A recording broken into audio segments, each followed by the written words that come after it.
Hello friends, English text অ্যানালিস্টের আরও একটা নতুন ক্লাসে স্বাগত জানাই।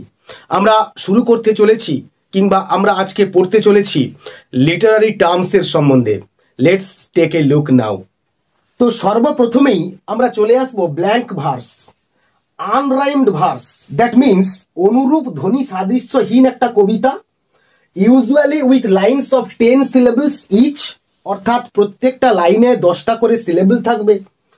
The second, fourth, sixth, eighth, 10th syllables bearing the accents iambic pentameter, অর্থাৎ দ্বিতীয়, চতুর্থ, ষষ্ঠ, অষ্টম এবং দশম সিলেবলে অ্যাকসেন্ট পড়বে আর এবং সেটা আয়াম্বিক পেন্টামিটার হবে।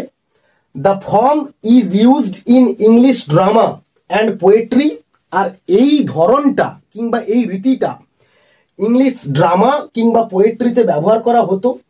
Marlowe, Shakespeare and Milton used blank verse extensively. Marlowe, Shakespeare এবং মিল্টন এই ব্ল্যাঙ্ক ভার্সের ব্যবহার ব্যাপকভাবে করতেন।